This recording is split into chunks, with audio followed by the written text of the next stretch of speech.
Hello, and welcome to the Booktube Chicks Book Club. This evening, we're going to be talking about Written in the Stars by Alexandria Bellefleur, and this was our December book of the month. Tonight, I am joined by my amazing co-hosts, Desiree from Libri Labra and Kathleen from For the Love of Books. And for the next hour or so, we're just going to be chatting all about this book. And yeah, it's our very last live show of 2021, and I am ready. So I'm going to go ahead and let these two introduce themselves and do their initial thoughts about the book. And this will be spoiler free. It's going to be about 5 to 10 minutes of spoiler free. So, Desiree, would you like to go ahead first? Hi, my name is Desiree. You can find me at Libri Labra on all the things, including TikTok now. But I really liked it. I actually ended up liking it a bit more than I thought I was going to. It came really close to being like, well, I don't know if we're going to do ratings now. Should I do ratings now? Should I like? I think it came really close to being 5 stars for me. But I'm settling closer to 4, but there was just so much I liked about it, and also the main character reminded me a lot of me. One of the main characters, hopefully not the one that Kat hated. But I don't know, I just thought it was a really cute, fun story, and I will definitely be picking up the other books written by this author, I think. Wait, tell me which character? Elle. Which me? No, she's the one that I hated, and I very much like you. Okay, so I'm the one in a group. Hello, I'm Kathleen. I'm the one in the group who did not like this book. I rated it 2 stars. I actually had high hopes for this book, and mostly because someone said or blurbed it as a like Bridget Jones kind of like vibes, and I personally love Bridget Jones' Diary. But I hate it. Well, I didn't hate this book. This book was just boring. There's nothing that happened personally. And to be honest, I think the narrator may have also ruined the book for me. I found the narrator's voice to be very aggravating and annoying. And I found Elle to be very aggravating and annoying, who is one of the main characters. But other than that, I just found the book to be very, very boring. Nothing really special about the story itself. So that's why I rated it a 2 stars. I don't hate it by any means. It's just very forgettable. And to be honest, I forgot most of what happened in the book already. So these ladies may need to remind me a lot about what happened in the book, but that's just me. And my name is Chloe. You are on my channel, Brunette Bibliophile. I'm also at Brunette Bibliophile on all social medias, also TikTok as well. I rated this 4 stars. And while I am a fan of romance and rom-coms, I didn't really have any expectations with this, and I partially agree with Kat on the fact that nothing really happened. And it's just another book to me. I give it 4 stars. But ultimately I'm probably not going to pick up the next books. It's kind of like a series, like a companion series. I don't anticipate picking up the next book. If I do, it'll probably be from the library. But ultimately it was just okay. It didn't really give me the like butterflies and like really like anticipating emotions that I want from a rom-com. But overall, I enjoyed it and it was okay. But I do think there are some elements that I'm probably going to forget as well. And on that One note, thing we I can go will ahead say, and one thing I will say is that I really love the cover, and I saw the cover of the other sequels, and they're really pretty. Like I really, really like the aesthetic of the covers. yeah, the covers are very pretty, and the cartoon cover in the romance world is very hip right now. on that note, we will go into spoilers. So, what do y'all want to chat about? Desiree, I feel like you want to say something. Yes, I would like some details on what nothing happened and it's boring means, because I'm having trouble processing that. I don't know what to tell you. I just found everything so boring. I mean, is it because there wasn't like more significant trauma in it? I don't I mean, because like books like Colleen Hoover and Christina Lauren, they have these very pivotal, like, messed up stuff happens in the books. I mean, I love well, not most of her books, but like two of Emma Mill's books, who are more like on the lighthearted contemporary side, I really, really enjoy. I can't say the same for Sarah Desson. Sometimes Sarah Desson's books have more of a little darker theme to it, but it's not necessarily because it doesn't have a hard topic. I just personally found the book boring. It was just like the first half of the book. It was just, I don't know what to tell you. I didn't find the book very interesting. It's not just that. Like, I found Elle to be. I liked Darcy. I had no problems with Darcy, but Elle just. I don't know what to tell you. She annoyed the hell out of me, and I think a lot of that, to be honest, had to do with the narrator. I don't know if either of you guys listened to the audiobook, but I did listen to the audiobook. I found that little things that normally wouldn't bother me about a character, like annoying little things that wouldn't normally, I'll be like, okay, whatever. It seemed like the narrator amplified it, and so therefore I disliked the book even more. I disliked Elle even more due to this, like, her whole tone and the way she narrated Elle's point of views and her voice and everything. So I didn't realize it going into the book, but apparently it's a Pride and Prejudice retelling, like a light Pride and Prejudice retelling. I mean, I kind of.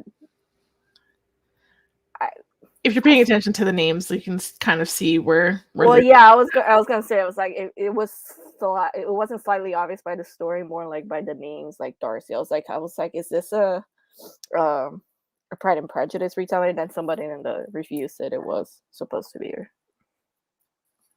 I don't know anything about Pride and Prejudice, so anything about that I didn't pick up.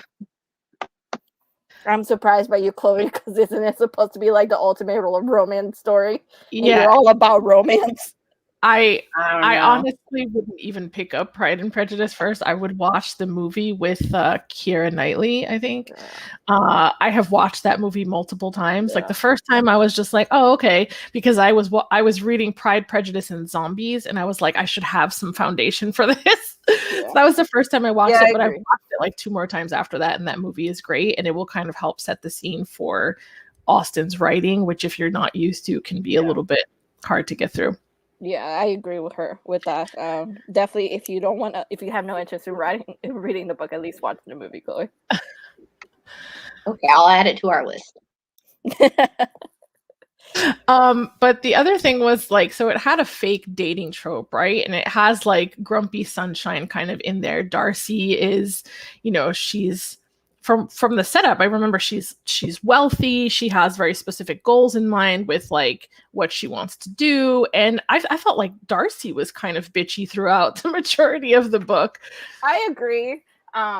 Especially like on their very first date. I mean, that whole first date is what set me to not like Elle, but I can see that Darcy just acted like she was better. And so, I see like the whole bitchy thing, but she didn't quite annoy me as much as Elle, so I didn't quite dislike her as much. So, and one thing I do like, I will say, is that their relationship, because I feel like they're so different from one another, it made some interactions really interesting. Because Elle, I feel like she's more bubbly, in your face kind of thing, and I feel like Darcy is more, like you said, a little bit darker, maybe a little bit moodier, and I do feel like they bring out a little bit more a lighter side to each other, like a better side to each other. So there were some interactions between the two of them that I really enjoyed, particularly when Darcy, was it Thanksgiving? When when Elle brought Darcy home for dinner, and she got in a fight with her mom or her parents or her family in general, and Darcy kind of tried to make Elle feel better. I really, really like that scene.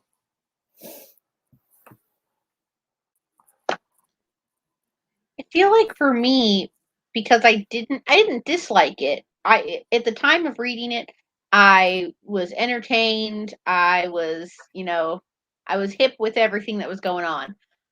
But I just feel like I've read so many better like fake dating, like Grumpy Sunshine. I've read so much more things that like stand out in my head. And I don't know if it's because like maybe I felt differently about them. Like I wasn't like excited about the book. Does that make sense? Like I feel like there's so many other like, in my opinion, there's so many other books that I just like get a lot more of like the like butterfly feelings for. And this one I was just like, it was okay. And not gonna lie, the long chapters were like, I didn't like the long chapters. Oh, I hated the long chapters. So I did manage. I was very lucky enough to both Scribd had the audiobook, and then the library had the ebook. So I managed to read and listen at the same time. But on my commutes, I did listen, and at one point, like one chapter was like an hour and 15 minutes long, and I was like, Jesus, why is this chapter an hour and 15 minutes long?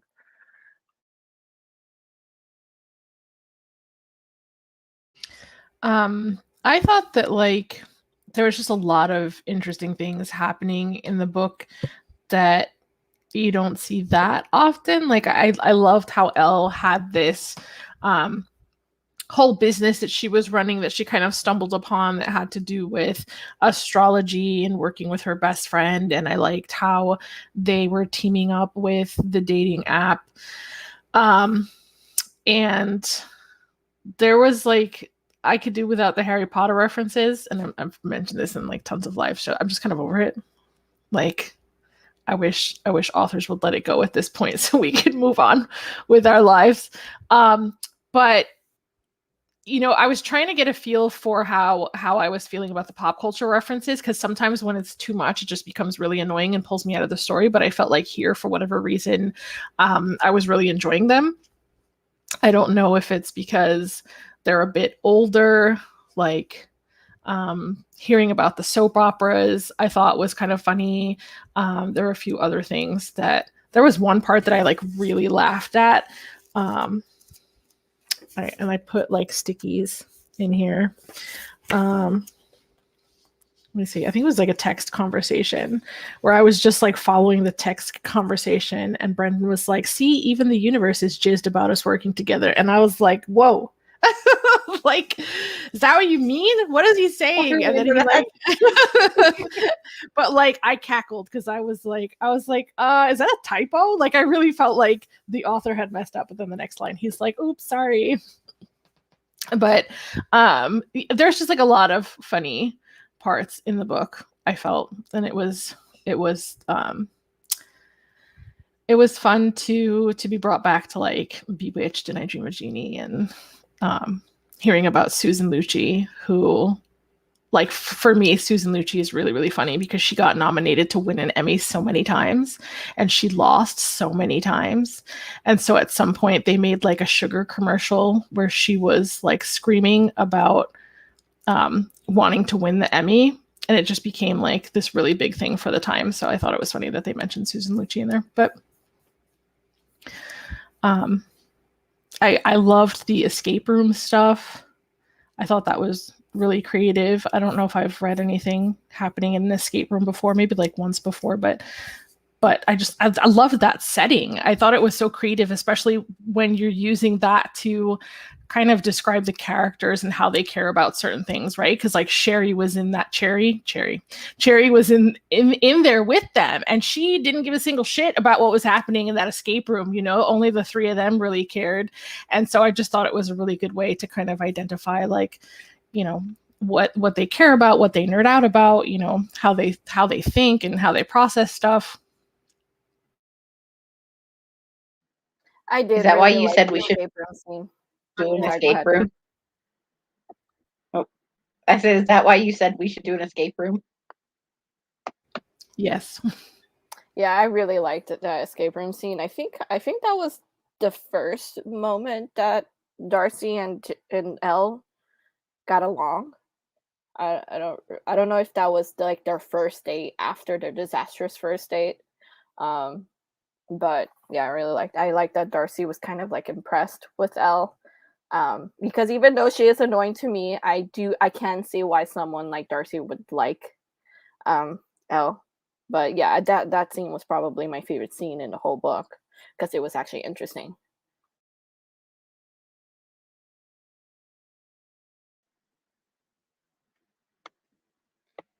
I did like the elements where, they were doing like the dinner with her family or the like the Christmas party.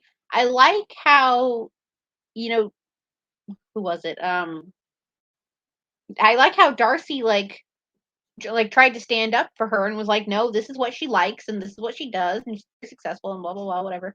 I liked those elements, and I think those are what stands out the most in my head. Because I feel like we see a lot of the not supportive parents, and I really liked that both characters were able to stand up and say, no, this is what I do, this is what I like, XYZ, blah blah blah. And then there was one scene where it was, I get the two characters mixed up, but it was Darcy's mom had just shown up like unexpectedly, and she was like, well, can I light my cigarette? Can we crack a window? And she's like, it's floor to ceiling windows, Mom. They don't open. Like, we're on the 19th floor.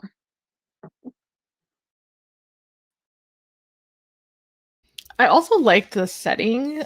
I've never actually lived in Seattle, but I've visited a couple of times. So just like hearing it described, like I was very easily able to like place things in my mind because I have been there. I have been in Bellevue and in Kirkland and stuff like that. And so I don't know, it's always nice to read books that are kind of set in some place that you're familiar with. So I liked that too.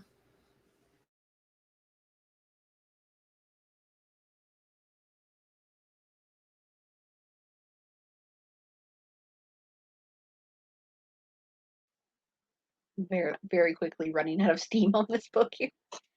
I had something else I wanted to say and I can't remember. Oops, Well, Chloe, you mentioned that like you didn't have butterflies or whatever, and I'm just wondering, like, can you name another female romance that did give you butterflies? Let me think on that. The first, it's not female, it's male, but the first one that pops up in my head was Red, White, and Royal Blue. But I'm trying to like see my shelf from here. I can't see it. Come back to me on that one. I will say I really, really liked, like, I'm not someone who's into astrology. When I was younger, sometimes I would like check my astrology just to see like what it was saying for Virgo. But I really did enjoy like the little snippets of like astrology. I don't know what you would call it, that like the little list that she was sharing. Yeah, I really like that. I remember, I think there was one, I don't remember quite which one it was, but I was like, that is definitely not me, but okay, I accept this. I bookmarked all of them, I think, and I was like talking to John about them because I was like, I want to watch all these rom-coms because there was a bunch on that list that I hadn't watched, and I think I was like the proposal, and I was like, the proposal. I couldn't even think of what that was. I'm pretty sure I haven't seen that either. The movie The Proposal? Yeah. Guys, it's such a good movie. Why am I the one who's the anti-romance here? Watch it, you guys have it. It's such a good movie. We need to add it to the list.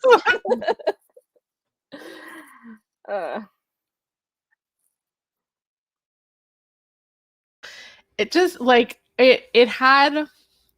I feel like the story had like a lot of fun, quirky elements to it, and that's what I really liked about it. I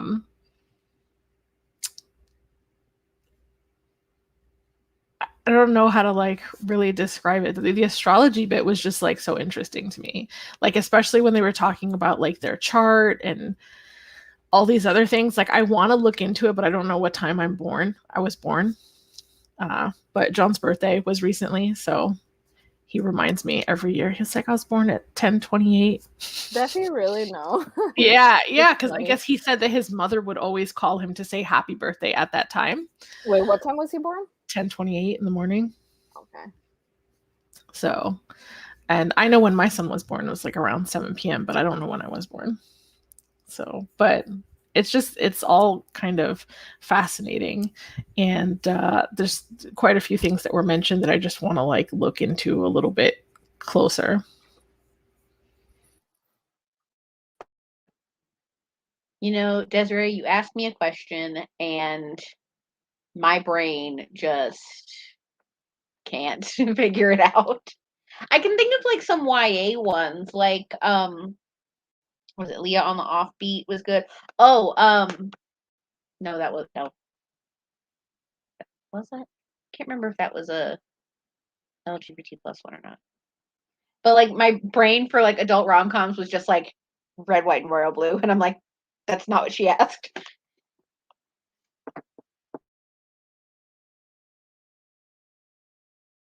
So, like, I'm just wondering, like, what element you feel was missing? I know you're saying it didn't give you butterflies, but like, what do you think could have happened in the book to do that? I feel like some things are not just an element. It's just like I just know. Like, how did you know that you started loving the love hypothesis? Like, I just like loved it for some reason. Just something, like, right? It's just there's just something a little bit magical about the book. I really enjoyed it. Yeah. Like, and for her, I guess it's exactly. missing. Like, I mean, like I can't say exactly why I love the hating game. It just clicked. Same thing with like the love hypothesis. Some things just click, and yeah, but those are happen male female partnerships. I guess that's what I was. I know, and I'm saying like I can't like. Yeah, but maybe I'm. Hold on, does that matter? If it I guess that's what I'm asking. I guess that's what I'm asking. Does that matter? Is that what matters? I don't think that's what matters. I'm thinking more of just like in the rom-com world. Yeah. I'm like, this is what I like. But maybe I'm lacking in reading female titles. Supposedly I'm reading one right now. I don't know when that's going to start. Is that Paperback's a Witch book? Okay. I mean, this isn't rom-com. I didn't know. This isn't rom-com, but isn't the book Girls of Paper and Fire or something like that? That's a female. I love that. And that book is really good. The romance in there is really, really good. Mm-hmm.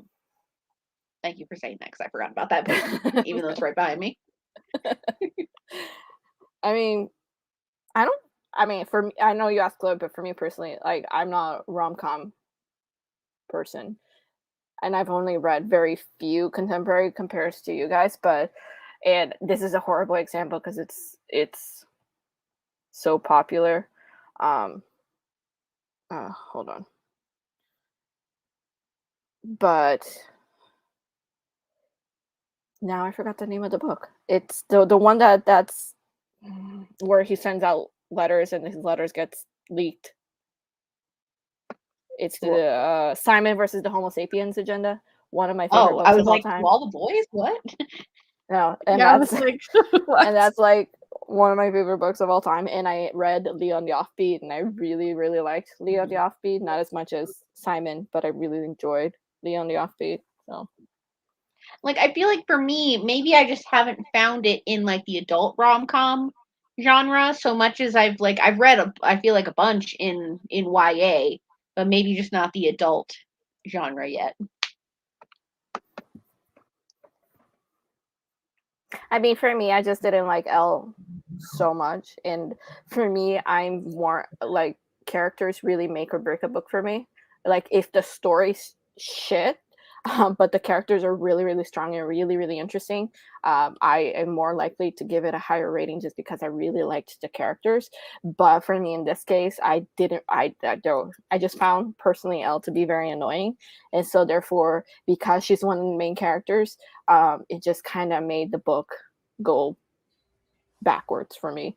So, and as much as I really actually found Darcy to be really interesting sometimes, she couldn't make up for how much I disliked Elle. So that's the reason why. Because she was flighty, or because I don't know. I think my first bad impression of her was during the first date.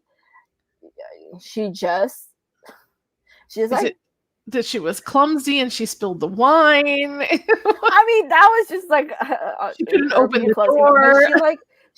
She wouldn't stop talking, and she just, I don't know. I would have to reread the scene, but I just remember thinking, girl, you gotta stop talking enough for this girl to say something. Also, and the whole time she kept $56 on wine. Who what? Who spends $56 on a glass of wine? That's a lot. It depends. I mean, yes, it's expensive, but depending where they went and what it was, yeah, I'm not surprised. But yeah,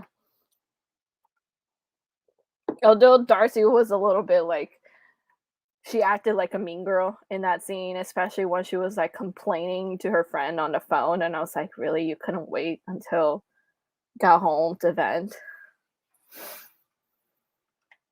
But yeah, anyway, it was Elle. I just thinking about it, Elle is probably the reason why I didn't really like the book.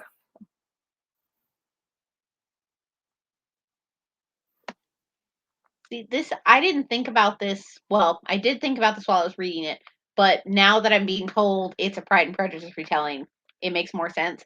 In my brain, I felt like Darcy and Elle should have been switched. Like, I don't know, I felt like Darcy would have been like the more like whimsical one, and Elle seems more refined. But now that I know it's a Pride and Prejudice retelling, it makes more sense. But at the time, I was like, I would switch them, and I kept getting them confused because of that.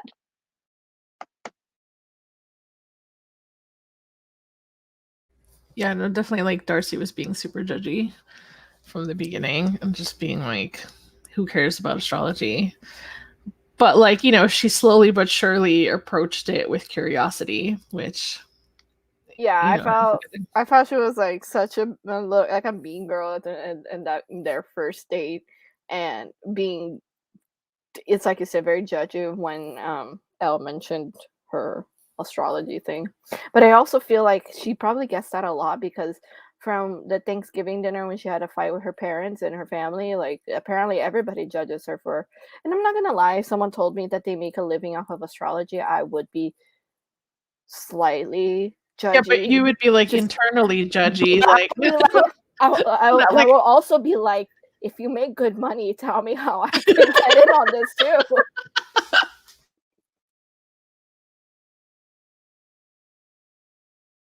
I just love how Elle was, and I can relate because, you know, I decided I wanted to be a graphic designer. I decided I wanted to go to art school. And growing up, like however many years ago, it was like I lived with my old-fashioned godparents and they were like, art school? What are you even thinking? How are you going to make a living like that? Like, what are you going to do with that? No, you have to be a lawyer. You have to be a doctor. You have to be.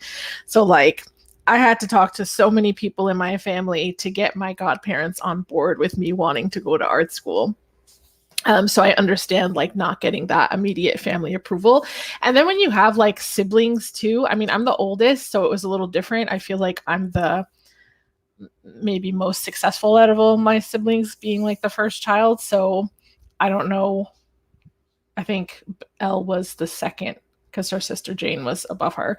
But I'm sure like that kind of that dynamic, that sibling dynamic, Kat, you might be able to relate to it more because I think you're somewhere later on, right? Are you the youngest? Yeah. I was gonna say, wasn't in her family, like, didn't she say during the Thanksgiving dinner that they're always asking her, or she mentioned something about her sister being perfect and them expecting more from her? Jane. So yeah.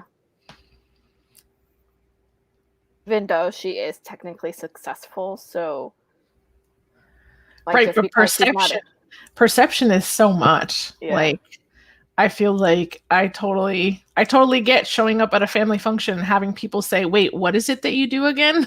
Like just not understanding, not getting it, not caring, not, like it's a little bit different now because my family understands that like I've been living on my own and stuff. But in the past, they'd be like, you use the computer? What does that mean? Like, what do you do on the computer? Like it is the future.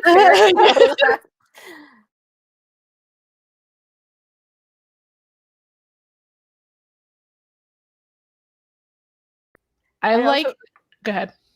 I was going to say, she also does, I think she says that a lot of her success came from social media.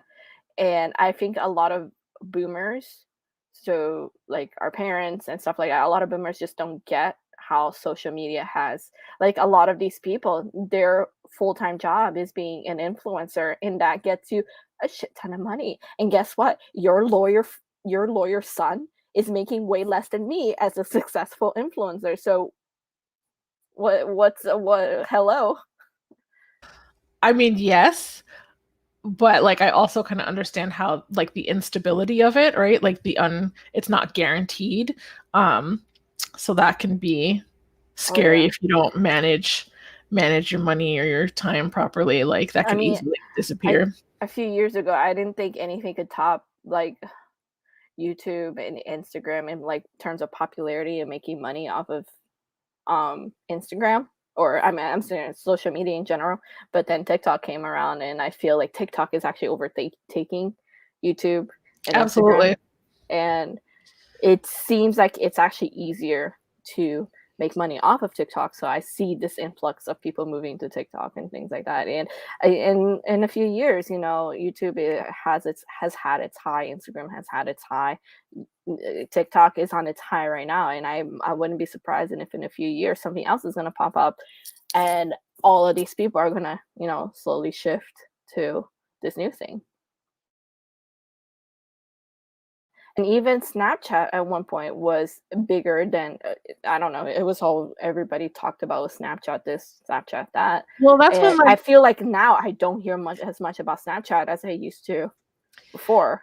Well, when you think about it, like Snapchat was the first social networking app to kind of come out with these like disappearing story messages, and then Instagram copied that. Everybody replicated and then it became obsolete. Yeah, exactly. And the thing is, all these apps, Instagram and even YouTube are trying to replicate TikTok with the Reels and YouTube Reels. I don't know what Instagram is doing. It's probably something to do with the stories. But still, TikTok is still a lot. Even if they replicate it, I feel like TikTok has maintained its popularity.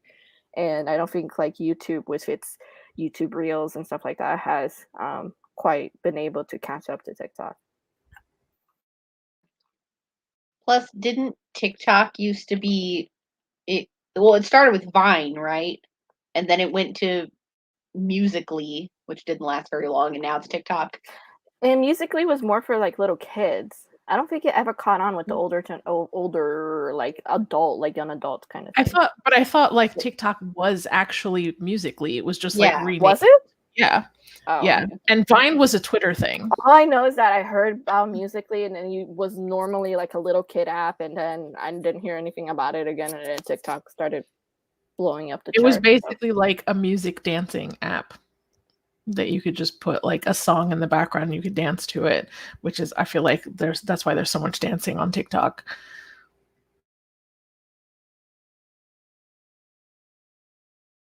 What did you, and this is like kind of random, but I was really pissed off at Darcy's mom for throwing out the grandmother's ornaments. Like, what the, like, I don't know. That just really, really upset. Like, I still have my godparents' Christmas ornaments, and they're like outdated as hell. Like, you know, they look like they're from the 50s and the 60s, but it was like so sentimentally meaningful for me that I was like, I have to keep these things. I have like really, really old vintage noisemakers for New Year's Eve where you like crank them.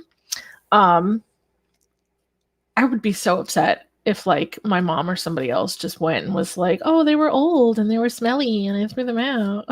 Same, I would too, but my mom's the actual opposite. She's a hoarder. She hoards things, and I'm just like, she has these old notebooks that don't have anything meaningful in them, and I'm like, why do you still have? Like when we moved out of our old house, I was like, why do you still have this? Like this is like from like years ago, like things that we completely forgot about, never lasted, and like my mom's like the complete opposite. I feel like if that situation were to happen, it would happen to her, where somebody would throw something sentimental to her for her.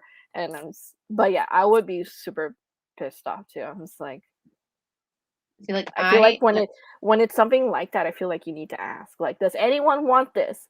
You ask before you throw it away or give it away or whatever. I'm the type of person who's like always cleaning. Like I'm probably gonna do a New Year's cleaning. Like I'm ready for it. But at the same time, like I have a lot. Well, not as much now, but I had a lot of my dad's things from after he passed away, and even now, like I have like. Granted, I am probably going to have to get new ones, but I do have his Christmas ornaments up on my tree. And I mean, they're nothing like special, like they're just like orbs, but like I have those on the tree, but I have like this t-shirt and it was a Detroit Tigers baseball t-shirt and like I still wear it now, but it has a gigantic rip like right under the armpit and another one like under the other armpit and I was like all ready to throw it away and then I just didn't and I couldn't and I still have it even though like I really can't wear it. Um and it's just one of those things like there's some things you just can't throw away like even if it's something like as easy as like a t-shirt with a gigantic rip in it.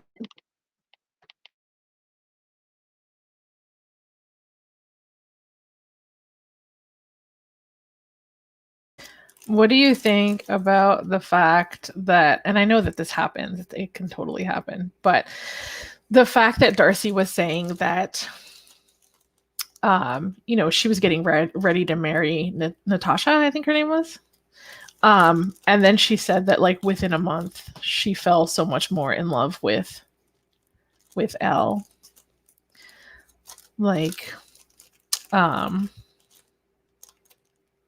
I don't know, like that's really big stuff, I guess.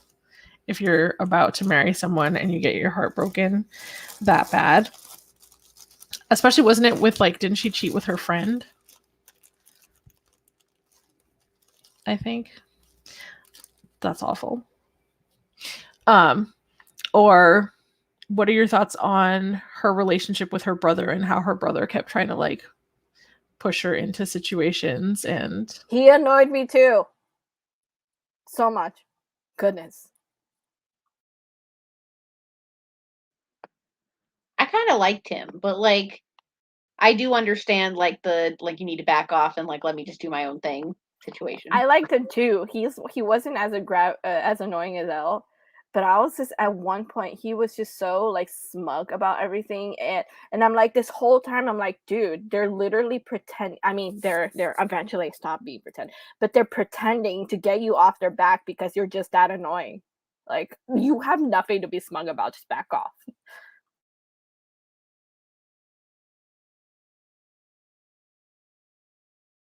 I can't imagine fake dating someone. But I feel like it's in so many stories. So like it must be happening somewhere. Somewhere somebody's pretending to fake date somebody.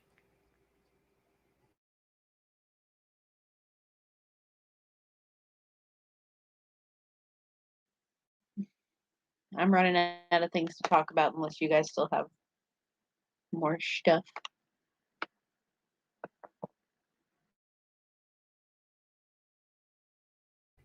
Well, I also liked the way it kind of takes place during the holidays. I thought it was a fun holiday read. And the Very mention of timely. yeah.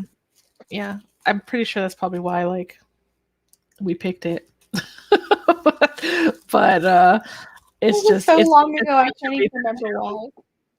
it's fun to be experiencing the holidays in a book while the holidays are happening. Like I think we were recently watching Hawkeye, and Christmas was happening in there too, and so it feels nice. It just feels like you're there, you're in it, you're experiencing with the characters. Yeah, I was at my mom's earlier today, and we were trying to work a couple episodes behind on Hawkeye. But I was like, the last episode is going to end to like a couple days before Christmas. I bet the last episode's going to be on Christmas. It's going to be set on Christmas. So do you know what the next book in this, like the companion book is, or what character is it going to be? Her brother? Yeah, it's following the brother, and I can't remember. It's Hang the Moon, I think is what it's called. And that came out this year, and then there's another one that's coming out next year, and I think that one's about the friend, the like business partner friend.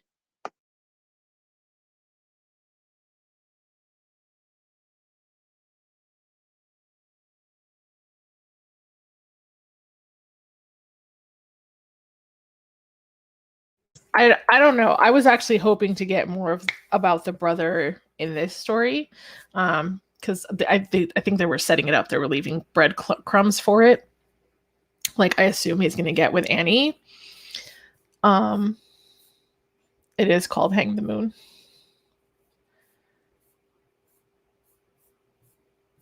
I don't know. I'm definitely interested. I want to pick it up. I think if I was to pick it up, I would pick it up from the library. I wanted to get this one from the library, but everybody, like, I was only number 3 in line, but I wouldn't have gotten it in time. And even trying to find a copy to buy, it was sold out like on Amazon, at Target. I think I ended up getting it from like Books A Million, but it was sold out in a lot of places. So I'm looking at Hang the Moon, and Amazon's letting me know that I purchased it on September 8th. So I guess I have the ebook. It's a good thing Amazon tells you, because I feel like you would have like so many double copies of books because you don't know what you have. So many books you don't even know what you bought. When Amazon started telling me, I was like, oh, this is beautiful, thank you. So like I'll click on things and I'll be like making sure to look that it says whether I have it or not. If Amazon doesn't remind you, goodness gracious, that would be so sad. I'd lose so much money. But okay, so the third one's called Count Your Lucky Stars. And I'm trying to see what that's. Yeah, it's about Margot. And there's an Olivia in there, so.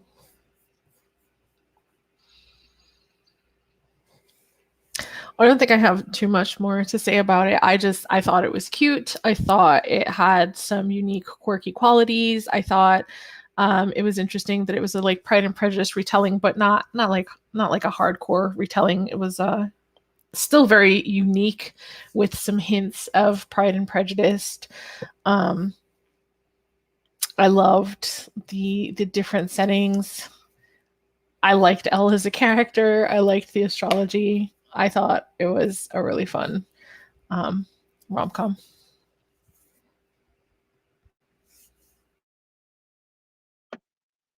are we giving final thoughts? I would say, I guess so.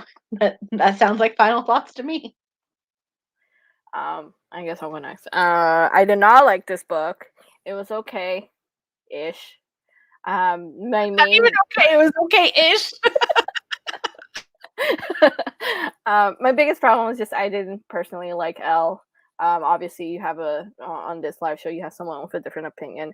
I just personally found, I don't know if maybe it was the narrator who ruined it for me. I did not like the narrator at all. She just made Elle's annoyingness more annoying. So I didn't I just like, for me, like I mentioned in this live show, characters are big for me. They can either make or break a book for me. They're more important to me than the actual story, because I can get by on a bad story, but if you have really strong characters, then I'll probably enjoy the book. Elle was not that. She was one of the main characters, and I just didn't personally like her. So I did give this book a 2 stars. Obviously, as you heard, there are sequels. Will not, unless it becomes a book club book, will not read the sequels. I will not. The books are very pretty though. Like, they will look beautiful on your shelves because they are the covers are really aesthetically pleasing. But yeah, those are just my final thoughts. And mine are that I gave it 4 stars, and ultimately I was entertained and I thought it was good, but it's not like my next favorite book. It was just fine for me. But obviously a little better than fine, since I gave it 4 stars. Yeah, I was gonna say, because like I would think like fine would be like a 3-star range, but yeah, 3 is like my okay. I was entertained while I listened to it, so I'm glad that I read it. And ultimately, if I decide to pick up the other books, it will probably be through the library. But that's all I got for this one. So yeah. And I guess we get to talk about next year now, because we've been picking new books and we're still picking new books. But the first book that we're going to read, I don't know if anybody has a copy with them. I don't have a copy. It's going to be Once Upon a Broken Heart by Stephanie Garber. I don't know. I picked this as one of them, and I'm not sure how I'm feeling about it anymore, but we'll see. Why and again? I think what was that? Why again? So at first I was like very intrigued by the Is it because it's like supposed to be like a caraval like companion or something? Which I didn't know, by the way, that it was. Well, I didn't know that at first either, and then I heard that it was set in the same world, but like it's very separate, so you didn't have to worry about it. But now I'm worried because I was watching some reviews about the book, and they're saying like it's not very separate. Like the whole Caraval trilogy is spoiled like 10 chapters also, in. Caraval is a duology. Is it a trilogy? No, it's a trilogy, I think. Oh, then I only read like the first 2 books. Oh, well, and we're all about to be spoiled, so I guess we'll see how that goes.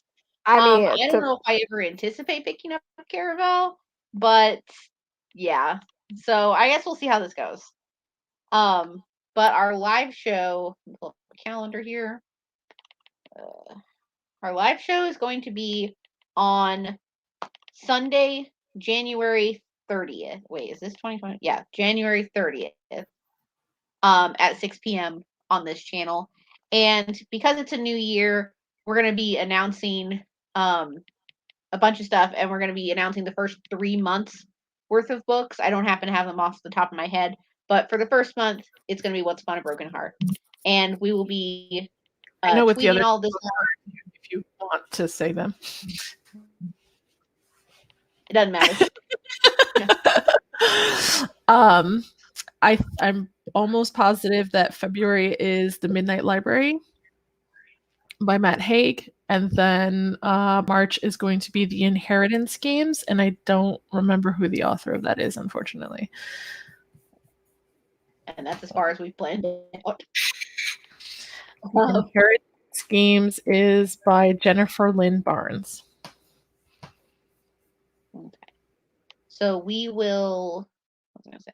Oh, if you follow us on Twitter and Instagram, it's at Booktube Chicks on both. We are going to be posting all the graphics of the first 3 months and each individual month, as well as their live show dates. So make sure you're following us on both of those to get those announcements.